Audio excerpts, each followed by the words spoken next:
سلسلہ رشد و ہدایت، لب جوہر سے نکلنے لگے نغمات درود، آئینہ تجھ کو جو دیکھے تو ثناخواں ہو جائے۔ حضرت لال شہباز قلندر نے سندھ میں آ کر یہاں کے عوام کی روحانی اور اخلاقی اصلاح کی اصلاحی تبلیغی مشاغل جاری کیے، لیکن تاریخ پر تاریکی کے گہرے پردے پڑنے ہونے کی وجہ سے اس تفصیل سے آگاہ نہیں کیا گیا۔ آپ کا ایک کارنامہ تو یہ تھا کہ آپ کی آمد سے فاحشہ عورتوں نے فحاشی سے توبہ کر لی اور آپ نے اپنے معتقدوں کو سیون کو آباد کرنے اور یہاں کاشتکاری کرنے کا حکم دیا، جس سے یہ اندازہ ہوتا ہے کہ آپ کی تعلیمات میں محنت اور کسب حلال کا عنصر تھا۔ آپ نے تارک دنیا ہونے کی بجائے اپنی قوت بازو سے محنت کر کے روزی کمانے کو ترجیح دی۔ حضرت لال شہباز قلندر نے نہ صرف عوام کی روحانی اصلاح کے لیے کوشش کی بلکہ عوام کی اقتصادی اصلاح پر بھی بھرپور توجہ دی۔ آپ کا تبلیغی و اصلاحی کام صرف سیون تک ہی محدود نہیں تھا بلکہ آپ میں جگہ جگہ گھومے۔ حضرت لال شہباز قلندر حضرت بہاؤالدین زکریا ملتانی، حضرت بابا فرید الدین مسعود گن شکر اور حضرت سید جلال الدین سرخ بخاری سندھ میں بہت گھومے پھرے، لوگوں کو دین اسلام کی تعلیمات سے آگاہ کیا۔ حضرت لال شہباز قلندر کے سندھ میں گھومنے اور تبلیغ اسلام کے سلسلے میں لکھا گیا ہے۔ رکن پور حضرت شیخ رکن الدین ملتانی کے نام پر ایک گاؤں ہے، یہاں سومرو ذات کے ایک شیخ ریحان رہتے تھے۔ شیخ رکن الدین ان کی زیارت کے لیے یہاں تشریف لائے اور اسی نسبت سے اسے رکن پور کہا جانے لگا۔ شیخ ریحان کا اصلی نام چنیسر تھا۔ کہا جاتا ہے اتفاق سے کسی وقت شیخ رکن الدین اور حضرت لال شہباز قلندر وہاں آ نکلے، آپ سے ملاقات کی، آپ کو شہد، روٹی اور دودھ کی فرمائش کی جو آپ نے پوری کر دی۔ حضرت لال شہباز قلندر شیخ ریحان کے فرزند شیخ دودو کی شہادت کے بعد فاتحہ خوانی کے لیے بھی گئے تھے۔ اگر یہ دونوں روایتیں درست ہیں، لال شہباز قلندر شیخ ریحان سے ملے تھے اور گئے تھے، تو یہ صحیح نہیں کہ شیخ رکن الدین ملتانی کی بھی شیخ ریحان سے ملاقات ہوئی تھی، کیونکہ شیخ رکن الدین حضرت بہاؤالدین زکریا کے پوتے تھے اور حضرت لال شہباز قلندر کے بہت بعد پیدا ہوئے تھے۔ حضرت بہاؤالدین زکریا ملتانی اور آپ کی اولاد کا سندھ میں جانا تو ثابت ہے، کیونکہ سندھ میں آپ کے بہت سے مرید تھے۔ ہو سکتا ہے کہ حضرت شیخ رکن الدین ملتانی شیخ ریحان کے بہت بعد آئے ہوں اور آپ کے آنے کی وجہ سے آپ کے مریدوں نے اس گاؤں کا نام رکن پور رکھ دیا ہو۔ اس سے معلوم ہوتا ہے کہ حضرت لال شہباز قلندر شیخ بہاؤالدین زکریا ملتانی اور حضرت شیخ صدر الدین عارف اس جگہ سے گزرے تھے جہاں شیخ پٹا رہتے تھے۔ جب وہ گزر رہے تھے ان کو معلوم تھا یہاں کوئی اہل دل رہتا ہے۔ اس کے بعد وہ ان سے ملے۔ حضرت شیخ پٹا صدق اور یقین سے حضرت شیخ بہاؤالدین زکریا کے مرید ہوئے۔ واضح ہوتا ہے کہ حضرت لال شہباز قلندر نے حضرت شیخ بہاؤالدین زکریا ملتانی اور ان کے فرزند شیخ صدر الدین عارف کے ساتھ سندھ کا تبلیغی دورہ کیا تھا۔ ایک عوامی روایت ہے کہ حضرت لال شہباز قلندر سیون سے لاہور بھی گئے تھے، وہاں سے ہنگلاج، پھر کراچی آ کر منگو پیر سے ملے۔ منگ پیر سے ملاقات کا ذکر تو صاحب تفتۃ الکرام نے بھی کیا ہے۔ یہ بھی روایت ہے لال شہباز قلندر نے قدیم پاٹ میں حاجی اسماعیل پنوہر سے بھی ملاقات کی۔ قدیم پاٹ کے کھنڈرات کے قریب حاجی اسماعیل پنوہر کا مزار آج بھی موجود ہے۔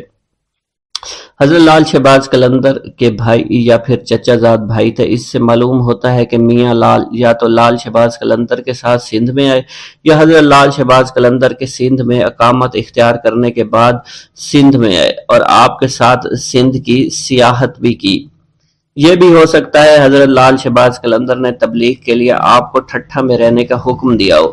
حضرت لال شہباز قلندر سیاحت کے دوران رشد و ہدایت کے ساتھ خالق حقیقی کی عبادت بھی کرتے رہے۔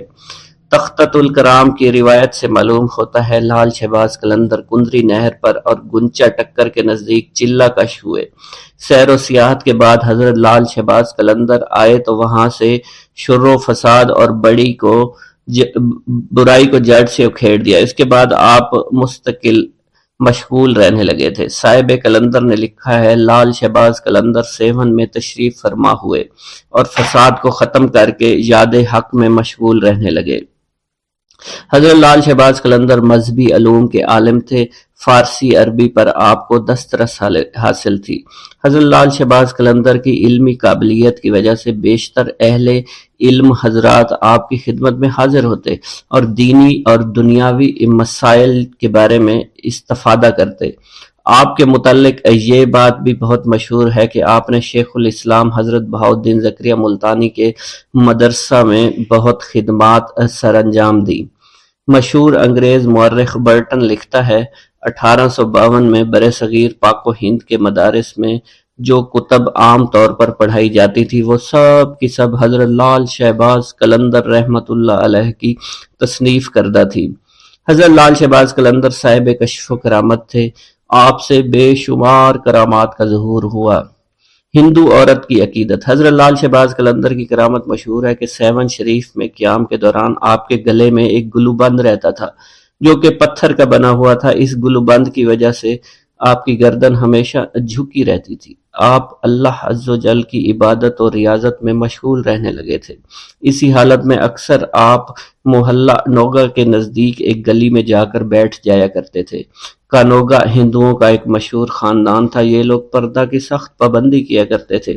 ان کی عورتوں کو اگر کہیں جانا ہوتا تو وہ ڈولی میں بیٹھ کر جایا کرتی تھی۔ حضرت لال شہباز قلندر جب اس گلی میں آ کر بیٹھتے تو وہ اس محلے کی ایک عورت چھپ کر کھڑکی سے آپ کو دیکھا کرتی تھی۔ آپ نے کبھی بھی اس عورت کی طرف نظر اٹھا کر نہیں دیکھا، چونکہ آپ کے گلے میں گلو بند رہتا تھا، اس لیے آپ اپنا چہرہ اٹھا کر کسی طرف نہیں دیکھا کرتے تھے۔ ایسی حالت میں وہ عورت بھی آپ کے چہرے کی زیارت نہیں کر سکتی تھی۔ یہ سلسلہ کافی عرصہ تک چلتا رہا۔ وہ عورت آپ کے دیدار پر قادر نہ آ سکی۔ آخر ایک دن اس قدر بےتاب ہوئی، کھڑکی سے چھلانگ لگا دی، آپ کے قدموں میں آ کر گر پڑی۔ اس نے آپ کے چہرہ دیکھا، اس کی روح قفس ارسری سے پرواز کر گئی۔ اس بات کی خبر پورے محلہ میں پھیل گئی۔ لوگ بھاگتے ہوئے آئے تاکہ اس عورت کی لاش کو اٹھا کر لے جائیں۔ عورت کے گھر والوں نے اس کی لاش کو اٹھانا چاہا مگر وہ کامیاب نہیں ہو سکے۔ اس صورتحال کو دیکھ کر ان لوگوں نے آپ کی خدمت میں عرض کی کہ ہمیں لاش اٹھا کر لے جانے کی اجازت مرحمت فرمائیں۔ حضرت لال شہباز قلندر نے فرمایا اگر تم سچے دل سے نیت کے ساتھ اس کو اٹھاؤ، تم اس کو جلانے کی بجائے دفن کرو تو پھر تمہیں اس کو اٹھانے کی اجازت دوں گا، ورنہ نہیں۔ ان لوگوں نے آپ سے وعدہ کیا وہ عورت کو دفن کریں گے۔ چنانچہ اب انہوں نے لاش کو اٹھانا چاہا تو وہ اٹھائی گئی۔ پھر انہوں نے اسے اسلامی اصولوں کے مطابق اسی محلہ میں بڑے دروازے کے نزدیک دفن کر دیا۔ اب بھی اس کا مزار وہاں موجود ہے اور حضرت لال شہباز قلندر کا عرس مبارک ہوتا ہے تو وہاں آپ کی مہندی اٹھائی جاتی ہے اور بڑی دھوم دھام سے اس کو لے کر آپ کی درگاہ شریف پر لایا جاتا ہے۔ حضرت لال شہباز قلندر کا ملتان میں قیام۔ ملتان میں قیام کے دوران چونکہ ماہ رمضان کا مہینہ تھا تو ایک جگہ افطاری کا وقت قریب ہو گیا۔ سب نے مشورہ کیا کہ افطاری اسی جگہ پر کی جائے۔ چونکہ افطاری میں کافی وقت تھا تو آپ کے ساتھیوں میں سے کوئی پانی لینے کے لیے چلا گیا، کوئی جنگل میں لکڑیاں اکٹھی کرنے کے لیے چلا گیا۔ تھوڑی سی گندم آپ کے پاس موجود تھی جو حضرت لال شہباز قلندر رحمۃ اللہ علیہ نے پسوانے کے لیے رکھی ہوئی تھی۔ آپ اس گندم کو لے کر روانہ ہوئے۔ اس دور میں روایت کے مطابق یہ تھا کہ گھریلو عورتیں معاوضہ لینے کے بدلے میں گھر کی چکی میں گندم پیس دیا کرتی تھی۔ حضرت لال شہباز قلندر اس مقصد کے تحت ایک گھر کے قریب پہنچے جہاں پر آپ نے دیکھا ایک عورت اپنے گھر میں گندم پیس رہی تھی۔ اس عورت نے جب لال شہباز قلندر کو دیکھا تو وہ آپ کے حسن و جمال پر مائل ہو گئی، آپ پر دیوانہ وار عاشق ہو گئی۔ حالانکہ وہ عورت شادی شدہ تھی مگر پھر بھی اس کی نیت میں فطور آ گیا۔ وہ وہاں سے اٹھی، دروازے پر آ کر آپ سے پوچھنے لگی آپ کس مقصد کے تحت میرے دروازے پر کھڑے ہیں؟ آپ نے اپنی گندم اس عورت کے حوالے کر دی اور کہنے لگے کہ میں آپ سے یہ گندم پسوانا چاہتا ہوں۔ وہ عورت گندم لے کر اپنے صحن میں واپس آ گئی اور گندم پیسنے لگی، لیکن اس عورت کی نیت بہت خراب تھی۔ اس نے گندم پیستے وقت لال شہباز قلندر کی طرف دیکھنا شروع کیا اور مسکرا کر بار بار آپ کی طرف متوجہ ہونے لگی۔ پیارے دوستو، یہ دیکھ کر حضرت لال شہباز قلندر نے عورت کی طرف کوئی توجہ نہیں دی اور سر جھکا کر آپ کے اللہ تعالیٰ کے ذکر میں مشغول ہو گئے۔ عورت بدستور للچائی نظروں سے آپ کی جانب دیکھتی رہی۔ اس کے ضبط کا بندھن اب ٹوٹ چکا تھا۔ لال شہباز قلندر عورت کی اس بری نیت کو دیکھ کر اٹھے، گندم وہیں چھوڑ کر گھر سے باہر جانے لگے۔ وہ عورت چونکہ بدکار تھی، فوراً ہی سمجھ گئی کہ یہ درویش اب ہاتھ سے نکلنے والا ہے۔ چنانچہ اس نے آگے بڑھ کر آپ کا دامن پکڑ لیا اور زبردستی کرتے ہوئے آپ سے کہنے لگی، اگر آپ نے میری بات نہ مانی تو میں شور مچا دوں گی اور الزام لگا دوں گی۔ حضرت لال شہباز قلندر رحمۃ اللہ علیہ نے اس عورت کو سمجھاتے ہوئے کہا کہ تم ایک شادی شدہ عورت ہو، تمہارے لیے اپنے شوہر کے علاوہ کسی غیر مرد کی طرف بری نگاہ سے دیکھنا بھی بالکل حرام ہے۔ میں اس وقت روزے سے ہوں، مجھے تنگ نہ کرو، مجھے گناہ کی طرف رغبت مت دلاؤ۔ پیارے دوستو، آپ اس عزم کے ساتھ اس عورت سے بات کر رہے تھے اور اسے گناہ سے بچنے کی تلقین فرما رہے تھے، لیکن اس عورت پر شیطان پوری طرح سے غالب تھا، ہوس میں بالکل اندھی ہو چکی تھی۔ اس نے جب دیکھا کہ آپ کسی طرح اس کے قابو میں نہیں آ رہے تو اس نے غصے میں آ کر چور چور کا شور مچانا شروع کر دیا۔ پیارے دوستو، عورت کا شور سن کر ارد گرد کے گھروں سے لوگ دوڑتے چلے آئے، مجمع لگ گیا، سب لوگ اس سے پوچھنے لگے، بی بی کیا ہوا؟ عورت نے انہیں سارا واقعہ بیان کر دیا۔ چنانچہ لوگ دونوں کو لے کر شہر کے قاضی کے پاس پہنچ گئے۔ وہاں قاضی نے عورت سے ساری صورتحال پوچھی تو عورت نے وہی بات بتائی جو اس نے اپنے محلے داروں کو بتائی تھی۔ آپ قاضی حضرت لال شہباز قلندر کی طرف متوجہ ہوا تو اس نے آپ کی طرف دیکھا تو اس پر عجیب قسم کا رعب اور دبدبہ طاری ہو چکا تھا۔ اس نے محسوس کیا کہ یہ کوئی نیک انسان ہے۔ آپ کے چہرے سے شرافت ٹپک رہی تھی، اس لیے قاضی نے بڑے مؤدبانہ انداز سے کہا، اے آدمی، اس عورت نے تم پر بڑا ہی گھناؤنا الزام لگایا ہے، تم اس کے جواب میں کیا کہنا چاہتے ہو؟ یہ الزام ایسا ہے کہ سوائے گواہ پیش کرنے کے کوئی صورت نہیں آتی۔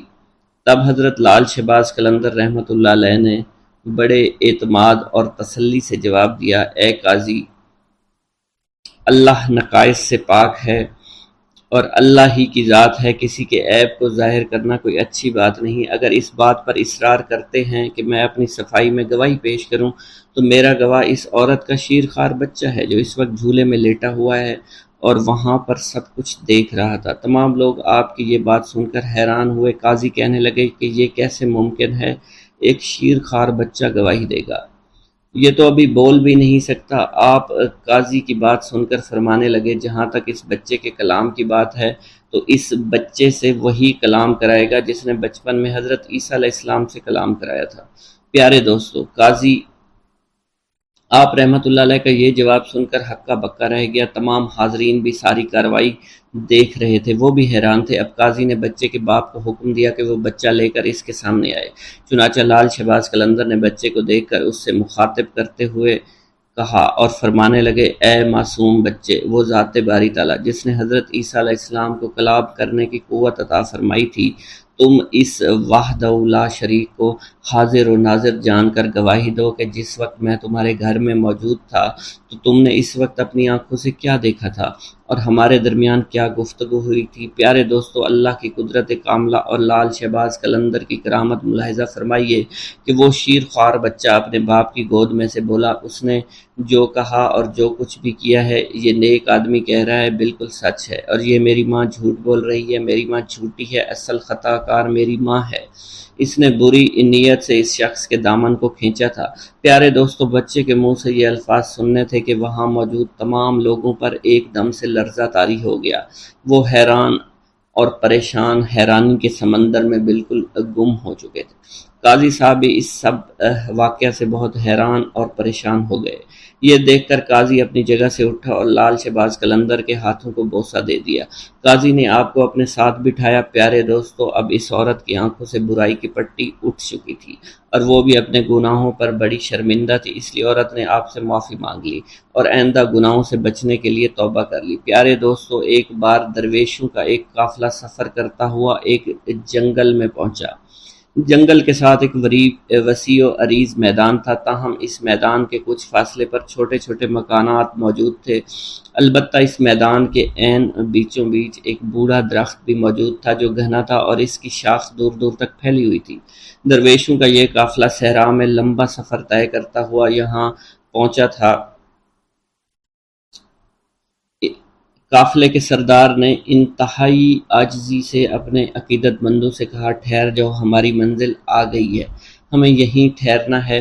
عقیدت مندوں کے قدم یوں ساکت ہو گئے جیسے کبھی متحرک ہی نہیں تھے۔ ایک مرید خاص نے اپنے رہنما سے پوچھا، یا حضرت، ہمارا قیام اس میدان میں کس جگہ پر ہوگا؟ تو ان کے سردار نے کہا کہ وہ سامنے جو گھنا سایہ دار درخت نظر آ رہا ہے، اس کے نیچے ہم قیام فرمائیں گے اور اللہ کی عبادت اور ریاضت کریں گے۔ قافلے کے پیشوا نے ایک لمبی دعا کی اور رب تعالیٰ سے التجا کی کہ وہ دنیا اور آخرت کی بھلائی عطا فرمائے۔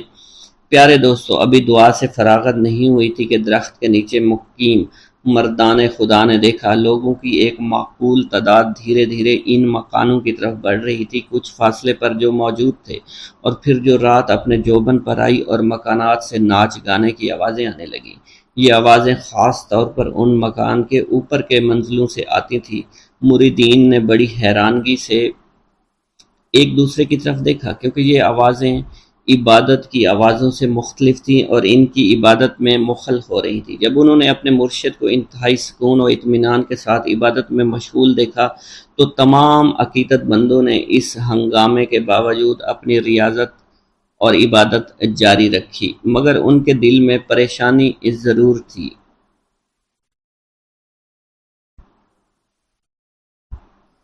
آدھی رات کے بعد سب آہستہ آہستہ واپس جانے لگے، شور شرابہ تھم گیا، ناچ گانے کی آوازیں دم توڑ گئیں۔ یوں رات تمام عقیدت مندوں نے نماز فجر انتہائی سکون اور اطمینان کے ساتھ ادا کی اور اللہ تعالیٰ سے التجا کی، اے رب کائنات، مکانوں کے رہنے والے بھٹکے ہوئے لوگ محسوس ہوتے ہیں اور انہیں ہدایت کی راہ سے آشنا کر دے، ہمیں ذکر و فکر کے دوران سکون و اطمینان عطا کر، بے شک تو ہر چیز پر قدرت رکھتا ہے اور جسے چاہے ہدایت دے، فیض یاب کرنا تیرا ہی کام ہے اور تیری مرضی اور تیری منشا کے بغیر کسی کو ہدایت مل ہی نہیں سکتی۔ پیارے دوستو، جب سورج نے اپنی حرارت سے زمین کو گرمانا شروع کیا تو ان مکانوں کے مکین باہر نکلنا شروع ہوئے۔ تو مردان درویش میں سے 2 آدمی ان کے پاس گئے تاکہ پتہ کر سکیں کون لوگ ہیں، ان کا تعلق کس مذہب سے ہے، ان کا معاش کیا ہے۔ معلوم ہوا کہ وہاں پر زیادہ تر ہندوؤں کی تعداد تھی، جن میں کثیر تعداد بازاری عورتوں کی تھی جن کا ذریعہ معاش ناچ گانا بدکاری تھا۔ وہاں رات ہوتے ہی ادھر ادھر کے عیاش پسند لوگ آ جاتے، گناہوں بدکاریوں کا بازار گرم کرتے اور صبح تک جیبیں خالی کر کے گھروں کو لوٹ جاتے، اور یہ صورتحال کئی سالوں سے جاری تھی۔ بازاری عورتوں کی سرپرستی وہاں کے بدگماش ہندو کیا کرتے تھے اور باقاعدہ طے شدہ بھتہ بھی وصول کرتے۔ ان تمام صورتحال کا علم ان مسلمانوں کو ہو گیا جو انتہائی قلیل کردار میں وہاں رہتے تھے، لیکن وہ اس بارے میں کچھ نہیں کر سکتے تھے۔ وہاں کے رہائشی مسلمانوں کو جب اللہ کے ولی کی آمد کا علم ہوا، وہ دوڑے چلے آئے ان کے ڈیرے پر اور ان سے مؤدبانہ درخواست کی، ہم لوگ ان بازاری عورتوں اور ان کے سرپرست ہندوؤں سے بہت تنگ ہیں، ہمارے پاس اتنے وسائل نہیں، ہم یہاں سے چلے جائیں، اگر ہمارا بس چلے تو ہم ایک لمحے کے لیے یہاں نہیں ٹھہریں گے، مگر ہماری تنگ دستی اور ہماری مجبوریاں ہمارے آڑے آ رہی ہیں۔ آپ لوگوں کو ہمارا مشورہ ہے کہ آپ یہاں سے کسی اور جگہ چلے جائیں، کیونکہ یہ جگہ آپ جیسے خدا پرست لوگوں کے قابل نہیں ہے اور آپ کی کوئی مجبوری بھی نہیں ہے اور نہ ہی آپ کے آبائی مکانات یہاں موجود ہیں۔ آپ کو جہاں بھی چاہیں آپ ڈیرہ ڈال سکتے ہیں، آپ یہاں پر عبادت ریاضت پرسکون طور پر کبھی نہیں کر سکیں گے۔ ہم خود یہاں پر بہت زیادہ تنگ ہیں، ہم نہیں چاہتے کہ آپ جیسے نیک دل لوگ اس قدر ناپسندیدہ ماحول میں رہیں اور خواہ تنگ اور پریشان ہوں۔ آپ کی پریشانی ہم سے دیکھی نہیں جائے گی، ہمیں اس بات کا بہت زیادہ دکھ پہنچے گا۔ پیارے دوستوں، مریدین نے بھی اپنے مرشد سے کسی قسم کے جذبات و احساسات کا اظہار کرنا شروع کر دیا اور اس طرح کہ یا حضرت، اس قدر غیر پاکیزہ ماحول میں ہم اپنی عبادات کیسے کریں گے، اور یہاں کے مسلمانوں کا مشورہ بے انتہائی مناسب اور درست ہے کہ ہمیں یہاں سے کہیں دور چلے جانا چاہیے۔ یہ مشورہ سننے کے بعد مریدین نے کہا کہ مرشد کے چہرے پر جلال اور آنکھوں میں ایک اندھی چمک پیدا ہو گئی۔ انہوں نے پہلے تو اللہ اکبر کا نعرہ لگا، پھر کلمہ استغفار پڑھا، اس کے بعد اپنے عقیدت مندوں سے فرمایا، تم لوگ یہ مت سمجھو کہ ہم یہاں پر عارضی طور پر قیام کرنے کے لیے آئے ہیں، ہم یہاں پر بڑا لمبا عرصہ قیام کریں گے۔ تم لوگ بخوبی جانتے ہو کہ جہاں اندھیرا ہوتا ہے چراغ اور شمع کی ضرورت وہیں پڑتی ہے، اور مسلمان تو شمع کی مانند ہوتے ہیں، ان کی حیثیت چراغ کی طرح ہوتی ہے، اور جہاں اندھیرا نظر آتا ہے وہاں اجالا کرنے کے لیے پہنچ جاتے ہیں۔ ان بھٹکے ہوئے لوگوں کو خدا کی راہ پر لانا ہمارا اولین فرض ہے۔ ہم یہاں کے لوگوں کو ناپاکی سے دور کر کے دم لیں گے، بگڑے ہوئے مردوں عورتوں کی اصلاح کریں گے، اللہ تعالیٰ کی مدد سے اس علاقے کی تمام تر گمراہی کو دور کریں گے۔ وہ دن ضرور آئے گا جب یہاں پاکیزگی کی خوشبو چاروں طرف پھیل جائے گی، وحدانیت کا نور پھیلے گا اور تمام قسم کی خرافات کا کلا کما ہو جائے گا۔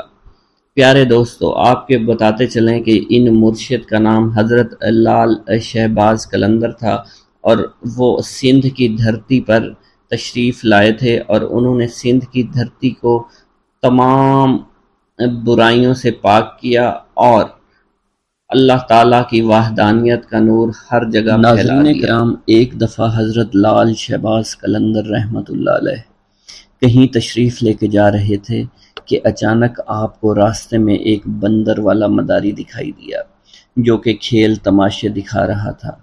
حضرت لال شہباز قلندر رحمۃ اللہ علیہ اس کے قریب گئے اور اس سے پوچھا، تم کون ہو؟ کہنے لگا، میں قلندر ہوں۔ اس دور میں تماشا دکھانے والے کو قلندر کہا جاتا تھا۔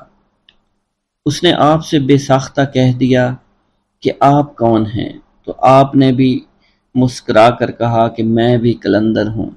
حضرت لال شہباز قلندر رحمۃ اللہ علیہ مسکرا دیے۔ وہ مداری والا آپ کو مسکراتا دیکھ کر بڑا حیران ہوا کہ آپ اس کی بات سن کر کیوں مسکرائے ہیں۔ وہ آپ سے پوچھ بیٹھا، آپ کون ہیں؟ تو سرکار حضرت لال شہباز قلندر نے فرمایا کہ میں بھی قلندر ہوں۔ وہ مداری کا تماشا دکھانے والا حیران ہوا اور کہنے لگا، آپ کے پاس نہ ریچھ ہے، نہ بندر ہے، نہ ڈگڈگی ہے، آپ کیسے تماشا دکھاتے ہیں؟ لال شہباز قلندر نے فرمایا، پہلے تم تماشا دکھاؤ، اس کے بعد ہم تماشا دکھائیں گے۔ آپ کا یہ فرمان سن کر ریچھ والے نے ڈگڈگی اٹھائی اور بجانے لگا۔ اس کی ڈگڈگی کی آواز سن کر بندریا یا اس کا ریچھ ناچنے لگا۔ اس نے کہا کہ اب آپ دکھائیے کہ ہم بھی تو دیکھیں آپ کون سا تماشا دکھانے لگے ہیں۔ حضرت لال شہباز قلندر اس کی بات سن کر دو درختوں کی ٹہنی پر کھڑے ہو گئے۔ اس سے کہا، نیچے سے گزر جاؤ، مگر یاد رکھنا آگے جا کر واپس مت پلٹنا۔ جب وہ تماشا دکھانے والا مداری آپ کے نیچے سے گزرا تو نظارہ بدل چکا تھا۔ وہ نہ سورج سامنے تھا، نہ دھوپ، نہ گرد و غبار، بلکہ سامنے بہت خوبصورت نظارے تھے، بہت خوبصورت پہاڑ تھے، بہت خوبصورت وادیاں تھیں، سرسبز اور شاداب وادیاں۔ موسم نہ گرم زیادہ تھا نہ ٹھنڈا زیادہ تھا۔ وہ تماشا دکھانے والا اسی سوچ میں تھا۔ اس نے سامنے دیکھا کہ ایک بہت بڑا لشکر گھوڑوں پر سوار اس کی طرف آ رہا ہے۔ اس نے لشکر کو دیکھ کر سوچا کہ آج تو جان چلی گئی۔ بہرحال لشکر اس کے پاس پہنچا، اس میں سے سپہ سالار باہر آیا۔ تماشا دکھانے والا شخص کہتا ہے کہ بادشاہ سلامت، آپ کہاں غائب ہو گئے تھے؟ ہم آپ کو کب سے ڈھونڈ رہے ہیں۔ آپ کی سلطنت آپ کا انتظار کر رہی ہے، سلطنت کے لوگ آپ کے انتظار میں ہیں اور ملکہ کا رو رو کر برا حال ہو چکا ہے۔ آپ ہمارے ساتھ چلیے۔ اب وہ تماشا دکھانے والا آدمی گھوڑے پر سوار ہو کر ان کے ساتھ چل دیا۔ جب وہ محل میں پہنچا، عالی شان عمارت دیکھ کر حیران رہ گیا اور حیرانی سے عمارت کو دیکھ ہی رہا تھا۔ جیسے وہ اندر پہنچا، خوبصورت ملکہ اس سے گلا شکوہ کرتے ہوئے اس سے گلے لگ گئی، کہنے لگی، کہاں رہ گئے تھے؟ میں بہت پریشان ہو گئی تھی۔ آپ کے لیے یا سلطنت کے سارے لوگ بہت پریشان ہیں۔ اس انسان کی حیرانگی کا آپ پتہ نہیں تھا، وہ حیران تھا، یہ سب ہو کیا رہا ہے؟ یہ خوبصورت وادیاں، یہ خوبصورت محل، خوبصورت ملکہ کس کی ہے؟ یہ مجھے کیوں اپنا سمجھ رہے ہیں؟ اس کے بعد وہ تماشا دکھانے والا آدمی تھوڑی ہی دیر بعد سب کچھ بھول کر شاہی لباس پہن کر تخت پر بیٹھ گیا۔ اس کے بعد وقت گزرتا گیا، بچے ہو گئے، شہزادے اب بڑے ہو گئے، بڑھاپا آ گیا، جسم میں جان، منہ سے ذائقہ چلا گیا، مطلب وہ انسان بڑھاپے کی حد تک پہنچ گیا۔ ایک دن وہی شخص اپنی سلطنت میں دریا کے کنارے بیٹھا سوچ رہا تھا کہ میرے ساتھ کیا ہوا تھا۔ اسی جستجو میں وہ شخص وہاں پہنچا جہاں کے درخت یا اس کی ٹہنی کے پاس سے وہ گزرا تھا۔ اس نے دیکھا کہ وہ درخت آج بھی وہاں موجود ہے۔ اس کو خیال آیا، چلو دیکھتے ہیں اس کے باہر کیا ہے۔ اور میرے ساتھ آخر ہوا کیا تھا؟ وہ انسان ان درختوں کے نیچے سے جیسے ہی گزرا وہ سارے کا سارا ماحول پھر سے بدل گیا۔ جو گزرا ہوا وقت تھا وہ واپس آ گیا۔ حضرت لال شہباز قلندر وہاں موجود تھے اور اس کی حالت جو بڑھاپے کی تھی وہ واپس بدل گئی، اور وہ سلطنت، وہ مہارانی، وہ شہزادے سب کے سب پیچھے چھوٹ گئے، اور وہ واپس وہیں پر اپنے ریچھ کے پاس پہنچ گئے۔ حضرت لال شہباز قلندر رحمۃ اللہ علیہ اس وقت وہاں موجود تھے۔ وہ ڈگڈگی، وہ گرد و غبار، حضرت لال شہباز قلندر کھڑے ہوئے تھے۔ مداری کو اب ایسا لگا کہ وہ ایک خواب دیکھ رہا تھا، لیکن اس کے ساتھ جو بھی ہوا وہ ایک حقیقت تھی۔ وہ حیران تھا، یہ سب کیا ہوا ہے؟ اس شخص نے جیسے ہی لال شہباز قلندر کو دیکھا تو ان سے پوچھنے لگا، میری سلطنت، میری رانی، میرے شہزادے کہاں چلے گئے؟ لال شہباز قلندر نے مسکرا کر فرمایا، ایک تماشا تم نے ہم کو دکھایا تھا اور ایک تماشا ہم نے تمہیں آج دکھا دیا۔ واللہ عالم۔ ایک دفعہ سیون شریف میں قحط پڑ گیا، تمام نہریں سوکھ گئیں، کنویں سوکھ گئے، کھانے پینے کی چیزیں ختم ہو گئیں، لوگ بے حد پریشان ہو گئے، کسی کے زندہ بچنے کی امید نہیں تھی۔ اس مصیبت سے تنگ آ کر لوگ اکٹھے ہوئے، آپ کی خدمت میں حاضر ہوئے اور اللہ تعالیٰ کے حضور دعا کرنے کی درخواست کرنے لگے۔ آپ رحمۃ اللہ علیہ نے لوگوں سے فرمایا، تم سب لوگ اپنے گناہ کی معافی مانگو، میرے پیچھے کھڑے ہو جاؤ۔ تمام لوگ آپ کے پیچھے کھڑے ہو گئے۔ آپ نے اللہ کے حضور عاجزی، انکساری کے ساتھ دعا فرمائی۔ ابھی آپ دعا مانگ کر اپنے حجرے میں داخل نہیں ہوئے تھے، اللہ تعالیٰ نے ان کی دعا سن لی اور باران رحمت برسنے لگی۔ ناظرین کرام، جس زمانے میں آپ گرنار میں مقیم تھے، آپ کے گرد حاجت مندوں کا ایک ہجوم سا لگا رہتا تھا۔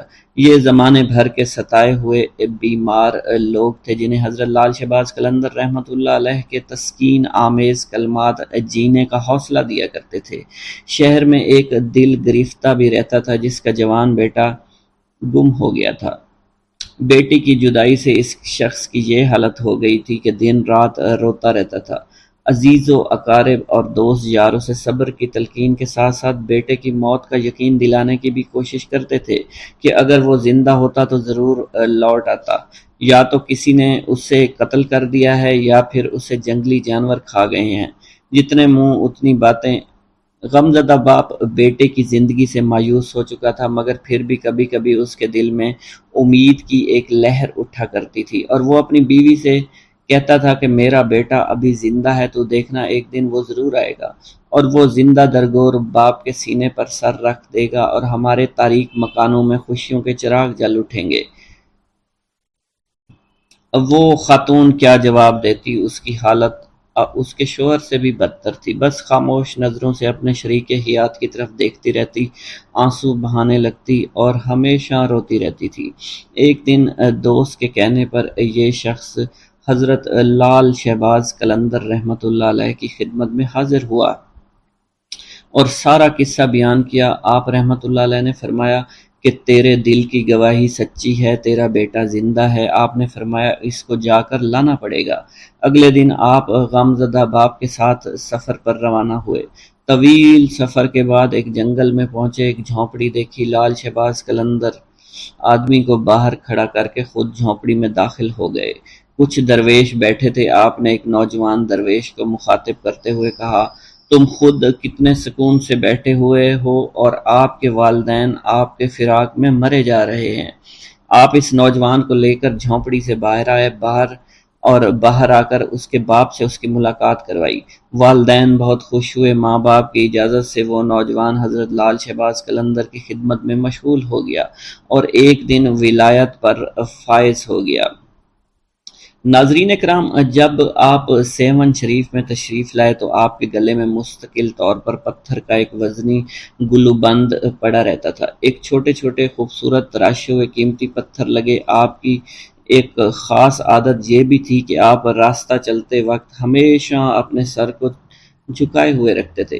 کسی مجلس میں تشریف فرما ہوتے تو گردن خم کیے رہتے تھے۔ روایتوں میں یہ بھی آتا ہے کانوگن نامی محلے کے قریب ایک گلی میں اکثر دین کی تبلیغ کے لیے آپ بیٹھا کرتے تھے۔ اسی محلے میں ایک مشہور ہندو خاندان تھا جن کی عورتیں پردے کی سخت پابندی کیا کرتی تھی، مگر اس خاندان کے ہاں، آپ کی بے حد مقبولیت تھی اور آپ کی عقیدت مندی تھی۔ آپ جس بھی گلی میں آ کر بیٹھتے تو ایک عورت اپنے بال کھول کر کھڑکی میں کھڑی ہو جاتی اور گھنٹوں آپ کو دیکھتی رہتی، اسلام کی تبلیغ کی باتیں سنتی رہتی تھی۔ اس عورت کی دلی خواہش تھی کہ کسی طرح حضرت لال شہباز قلندر رحمۃ اللہ علیہ کے چہرے مبارک کا دیدار کر لے، مگر چونکہ آپ ہمیشہ اپنے سر کو جھکا کر بیٹھے رہتے تھے، اس لیے وہ عورت آپ کے چہرے مبارک کا دیدار کرنے میں کامیاب نہیں ہو سکی۔ ایک دن اس ہندو عورت نے وحشت کے عالم میں بالکنی سے نیچے چھلانگ لگا دی۔ لال شہباز قلندر کے قدموں میں گری۔ اونچائی سے گرنے کے سبب وہ ہندو عورت شدید زخمی ہو گئی تھی، پس اس نے اسی وقت ایک نظر آپ کے چہرہ مبارک پر ڈالی اور فوت ہو گئی۔ جب محلے والوں نے دیکھا تو ایک ہنگامہ کھڑا ہو گیا۔ اس کے بعد مرنے والی عورت کے رشتہ دار اسے اٹھانے کے لیے آئے اور آپ سے کہا کہ اجازت دیجیے اس بد نصیب عورت کو لے جائیں اور آخری رسومات ادا کریں۔ خاندان کے لوگوں نے آپ سے اجازت یوں چاہی تھی کیونکہ عورت کے مرنے کے بعد بے پردگی کے خیال سے لال شہباز قلندر رحمۃ اللہ علیہ نے اپنی چادر اس کے جسم پر ڈال دی تھی۔ اب یہ بات پہلے سے ہی اس ہندو خاندان میں مشہور ہو چکی تھی اور آپ کا چہرہ مبارک وہ خاتون دیکھنا چاہتی تھی، اور یہ خبر جنگل میں آگ کی طرح پھیلی ہوئی تھی۔ جب لوگوں نے آپ سے پوچھا تو آپ نے بے ساختہ فرمایا کہ مجھ سے کیا چاہتے ہو، یہ تمہاری امانت ہے، جہاں چاہو اسے لے جاؤ۔ اب رشتہ داروں نے زمین سے لاش کو اٹھانے کی کوشش کی، مگر وہ لاش ان لوگوں سے اٹھ نہیں سکی۔ لاش بے حد وزنی تھی، جس کے بعد 15 سے 20 افراد نے لاش کو اٹھانے کے لیے زور لگانا شروع کر دیا، مگر لاش تو زمین سے جیسے چپک گئی تھی۔ حضرت لال شہباز قلندر نے جب ان لوگوں کی پریشانی دیکھی تو لاش کے پاس آ کر فرمایا، اگر تم شہر کے تمام لوگوں کو بھی جمع کر کے لے آؤ تب بھی یہ لاش نہیں اٹھ پائے گی۔ اس عورت کے رشتہ داروں نے یہ سنا تو دنگ رہ گئے۔ پھر ان میں سے ایک نے پوچھا، آخر اس عورت سے کیا گناہ سرزد ہو گیا، اسے حضور معاف فرما دیں تاکہ اسے یہاں سے لے جا سکیں۔ آپ نے جلال کے عالم میں فرمایا، بات ثواب اور گناہ کی نہیں ہے، بات صرف اتنی ہے کہ عورت کے جسم میں جلنا نہیں ہے، یعنی تم لوگ اس کے جسم کو جلا نہیں سکتے۔ ایک نہایت عجیب اور غریب صورتحال پیدا ہو گئی تھی۔ پوچھا، پھر ہم کیا کریں؟ جس پر حضرت لال شہباز قلندر نے سکوت آمیز لہجے میں فرمایا، وعدہ کرو تم سب اسے دفن کرو گے تو یہ لاش اٹھ جائے گی۔ ہندوؤں نے وعدہ کیا، جس کے بعد اس عورت کی ارتھی اٹھنے کی بجائے جنازہ اٹھا۔ اس عورت کو مسلمان طریقے سے دفن کیا گیا۔ اس عورت کی قبر سیون شریف میں آج بھی موجود ہے، جسے ہندو مہذب دنیا کے لوگ دور دور سے دیکھنے آتے ہیں۔ آج بھی سیون میں آتے ہیں اور اس کے موقع پر جو مہندی اٹھتی ہے اس عورت کی قبر سے اٹھائی جاتی ہے اور مختلف علاقوں سے گزرتی ہوئی حضرت لال شہباز قلندر رحمۃ اللہ علیہ کی درگاہ پر آتی ہے۔ حضرت لال شہباز قلندر کے نام سے دولت پانے والی بزرگ ہستی کا نام ان کے والد ماجد نے سید عثمان رکھا تھا، مگر بعد میں انہوں نے لال شہباز قلندر رحمۃ اللہ علیہ کے نام سے اس دنیا میں شہرت پائی۔ آپ کی ولادت آذربائیجان کے گاؤں عمر بند میں ہوئی۔ آپ کا سلسلہ نسب حضرت امام جعفر صادق رضی اللہ تعالیٰ عنہ سے جا ملتا ہے۔ جس طرح ہندوستان میں حضرت خواجہ غریب نواز معین الدین چشتی اجمیری رحمۃ اللہ علیہ کی وجہ سے اجمیر کو خاص شناخت حاصل ہوئے، اسی طرح سندھ میں سیون شریف کو حضرت لال شہباز قلندر رحمۃ اللہ علیہ کی وجہ سے غیر معمولی عظمت حاصل ہے۔ بسم اللہ الرحمن الرحیم۔ لال شہباز قلندر سندھ میں ہزاروں بزرگان دین، اولیاء اللہ اور صوفیاء کرام نے رشد و ہدایات اور فیوز و برکات کا سلسلہ جاری رکھا۔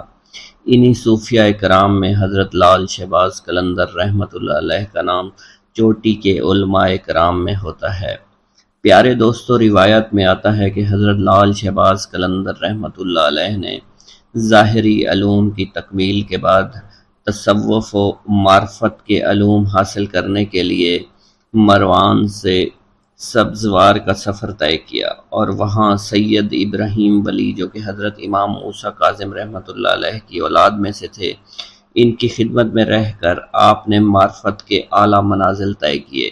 آپ رحمۃ اللہ علیہ کے مرشد نے آپ کی صلاحیتوں کو دیکھ کر خلافت کی دستار سے بھی نواز دیا۔ پیارے دوستو، اس کے بعد مختلف اولیاء کرام کے درگاہوں پر حاضری دی۔ آپ رحمت اللہ علیہ نے حج بیت اللہ کیا اور اس کے بعد آپ نے سندھ کے علاقوں کا رخ کیا۔ سندھ کا علاقہ حضرت لال شہباز قلندر کے لیے بالکل انجان تھا۔ آپ یہاں کی زبان اور ثقافت سے واقف نہیں تھے۔ سندھ تشریف لانے کے بعد ایک مقام پر آپ نے قیام کیا اور ایک دن عشاء کی نماز کے بعد ایک بڑا عجیب واقعہ پیش آیا۔ حضرت لال شہباز قلندر نے اپنے عقیدت مندوں کی موجودگی میں قلعہ کی جانب رخ کر کے فرمایا کہ بودلہ، اب تم ہمارے پاس چلے آؤ۔ یہ سن کر آپ کے عقیدت مند بڑے حیران ہوئے کہ ہمارے ملک سے کس کو پکار رہے ہیں۔ پیارے دوستو، سکندر بودلہ جو کہ حاکم سیون کی قید میں تھا، کئی مہینے سے اسے دردناک سزائیں دی جا رہی تھی۔ ادھر آپ کی زبان مبارک سے یہ کلمات ادا ہوئے اور ادھر بودلہ کا جسم اچانک زنجیروں سے آزاد ہو گیا۔ بودلہ بڑی حیرانگی میں تھا کہ یکایک زندان کا دروازہ کھل گیا۔ بودلہ کو اپنے مرشد کی آواز سنائی دے رہی تھی۔ بودلے نے بے اختیار نعرہ لگایا، میرا مرشد آ گیا۔ پیارو دوستو، تیزی سے اٹھا اور قید خانے سے باہر کی جانب جو ہے وہ دوڑنے لگا۔ آخر وہ میدان میں پہنچ گیا جہاں لال شہباز قلندر اور ان کے ساتھیوں نے قیام کیا ہوا تھا۔ بودلہ سے مل کر حضرت لال شہباز قلندر نے اپنے مریدین کو بتایا کہ یہ تمہارا بھائی بودلہ ہے۔ اسے حاکم سیون نے بہت تنگ کیا اور اس مظلوم کو ناحق طور پر جیل میں قید رکھا۔ انشاءاللہ حاکم بہت جلد عبرت ناک انجام کو پہنچے گا۔ پیارے دوستو، یہ اس وقت کی بات ہے جب سندھ میں لا قانونیت، ظلم و تشدد ہر طرف عام تھا۔ کوئی کسی کی فریاد نہیں سنتا تھا۔ اس وقت کا مقولہ آج بھی مشہور ہے، اندھیر نگری چوپٹ راج۔ لوگوں کو بے بس اور لاچار دیکھ کر ایک مجذوب جس کا نام سکندر بودلہ تھا، وہ اکثر ایک نعرہ مستانہ لگایا کرتا تھا کہ میرا مرشد آنے والا ہے، ظلم کا زوال ختم ہونے والا ہے۔ سکندر بودلہ سیستان کی پہاڑیوں میں عبادت اور ریاضت کرتا تھا۔ ایک رات سکندر بودلہ نے خواب میں ایسی آواز سنی کہ ایک مرد قلندر آ رہا ہے جو تاریکی کو نور میں بدل دے گا۔ پھر اکثر ان بزرگ کی بات پر یہ کلمات جاری رہتے، میرا مرشد آ رہا ہے۔ پیارے دوستو، اس نعرے کو سن کر شہر کے لوگوں کے دلوں میں یہ دعا اٹھتی تھی کہ خدا کرے کہ ہمارا کوئی نجات دہندہ بڑی جلدی آ جائے، ہمیں راجہ کے ظلم سے بچا لے۔ مجذوب کی آواز ایسی کڑکدار تھی کہ راجہ کے گلے کے دیوار کو چیر کر اندر پہنچ جاتی تھی۔ رات کے اندھیرے اور سناٹے میں یہ پرسوز آواز جو ہے لوگوں کی نیندیں اڑا دیتی تھی۔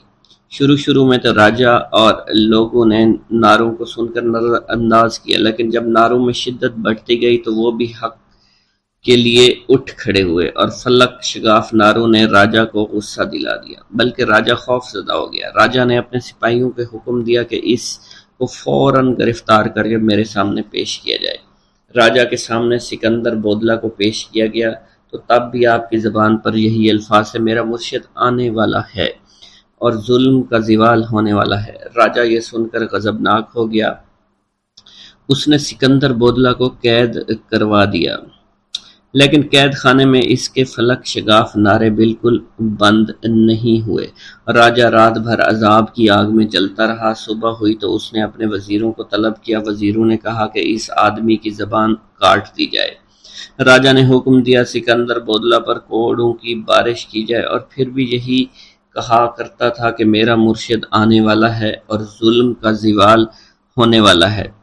سکندر بودلہ پر بے انتہا تشدد کیا گیا۔ سکندر بودلہ بار بار بے ہوش ہو جاتا تھا۔ اتنا تشدد کسی دیوار پر کیا جاتا تو وہ بھی بلک اٹھتی۔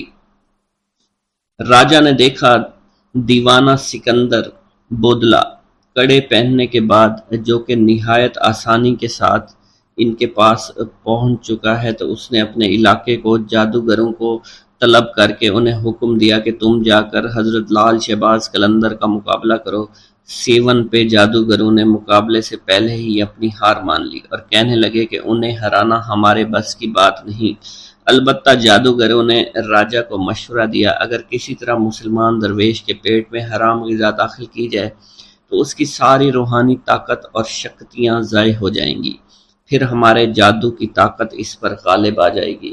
راجا نے ایک روز اس سے حرام جانور کا گوشت پکایا اور پکوان سجا کر مسلمان درویش حضرت لال شہباز قلندر کی خدمت میں بھجوا دیا۔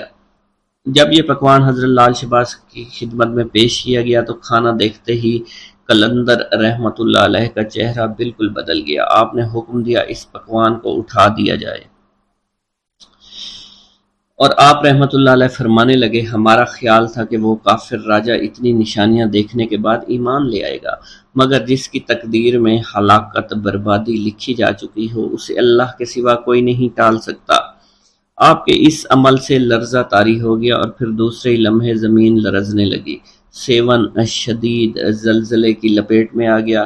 زمین نے 2-3 کروٹیں لی اور طاقت اور اقتدار کا سارا کھیل اچانک ہی ختم ہو گیا۔ ادھر لال شہباز قلندر کے سامنے کھانے کا خوان الٹا پڑا تھا، ادھر حاکم سیون کے قلعے کی بنیادیں الٹ چکی تھی۔ پیارے دوستو، اسی طرح ایک اور روایت میں آتا ہے کہ ایک مجذوب حضرت لال شہباز قلندر کا دیوانہ تھا۔ اس کو ساری دنیا میں حضرت لال شہباز قلندر سے زیادہ کوئی بھی پیار نہیں کرتا تھا۔ بادشاہ اس وقت اس بات سے جلتا تھا کہ میرے خلافت حضرت لال شہباز قلندر کے حق میں نعرے لگانے والا یہ کون ہے۔ اس نے اسے آدمی کو اپنے پاس بلوایا اور اسے حکم دیا کہ کیا تم ہی نعرے لگاتے پھرتے ہو؟ راجہ چوپٹ کو اس مجذوب نے جواب دیا، ہاں میں ہی نعرے لگاتا ہوں، میرا مرشد لال شہباز قلندر ہے۔ یہ کہہ کر اس مجذوب آدمی نے دوبارہ دیوانہ وار اونچی اونچی آواز میں نعرے لگانا شروع کر دیا۔ راجہ چوپٹ نے پوچھا، تمہارا نام کیا ہے؟ اس نے کہا، میرا نام سکندر بودلہ ہے۔ تو راجہ چوپٹ نے کہا کہ قلندر کے حق میں نعرے لگانا بند کرو۔ یہ سن کر بودلہ بہار کی آواز میں مزید شدت آ گئی اور اس راجہ کی بد دماغی اپنے عروج کو پہنچ چکی تھی۔ اس نے حکم دیا کہ مجھ سے بغاوت کرنے کے جرم میں اس آدمی کو ذبح کر کے پکایا جائے اور سب لوگ اس کا گوشت کھائیں۔ بادشاہ کا حکم ملتے ہی اس کے سپاہیوں نے سکندر کو جلا کر قتل کر دیا اور ایک بڑے دیگچے میں ان کا گوشت پکایا گیا اور سب لوگوں نے وہ گوشت کھا لیا۔ پیارے دوستو، ادھر لال شہباز قلندر رحمت اللہ علیہ دیوانہ وار دھمال ڈال رہے تھے۔ حضرت لال شہباز قلندر معمول کے مطابق بودلہ بہار پکار رہے تھے۔ انہوں نے جیسے ان کلمات کو پکارا تو مختلف روایات میں آتا ہے کہ جن جن لوگوں نے حضرت بودلہ کا گوشت کھایا تھا ان پر عجیب و غریب قہر طاری ہو گیا تھا۔ جو بوٹیاں وہ کھا چکے تھے ان کے منہ اور میدوں سے نکل کر لال شہباز قلندر کے پاس آ گئیں۔ ساری بوٹیاں جمع ہونا شروع ہو گئیں۔ جب بوٹیوں کے تمام اعضاء جمع ہو گئے تو ان اعضاء نے ایک جسم کی شکل اختیار کر لی اور اس جسم نے بھی دھمال ڈالنا شروع کر دی۔ تھوڑی دیر کے بعد وہ جسم دوبارہ ٹکڑے ٹکڑے ہو گیا۔ پیارے دوستو، یہ منظر دیکھ کر راجہ گھبرا گیا تو لال شہباز قلندر نے چوپٹ راجہ سے پوچھا، تو نے میرے مرید کو شہید کیوں کیا؟ تو نے ایسا کام کیوں کیا؟ تو راجہ نے گھبراتے ہوئے بولا کہ اس آدمی کو میں نے اس لیے قتل کروایا ہے کیونکہ میرے قلعے کی دیوار میں ایک کھڑکی ہے جہاں اکثر میری بیٹی بیٹھا کرتی ہے، وہ اپنے بالوں کو سنوارتی ہے، اس کے بالکل سامنے یہ آدمی رہتا تھا۔ یہ میری بیٹی کا عاشق ہو گیا، مجھے علم ہوا تو میں نے رسوائی سے بچنے کے لیے اس آدمی کا قتل کرا دیا۔ پیارے دوستو، یہ سن کر لال شہباز قلندر نے راجہ سے کہا، تمہیں اس کا خمیازہ بھگتنا پڑے گا، مگر راجہ لال شہباز قلندر کو دھمکاتے ڈراتے اپنے محل کی جانب چلا گیا۔ پھر لال شہباز قلندر نے اپنے مرید کی یاد میں بے تحاشا روئے۔ آپ نے راجہ چوپٹ کو بد دعا دی جس سے راجہ کا قلعہ ہمیشہ کے لیے الٹ گیا۔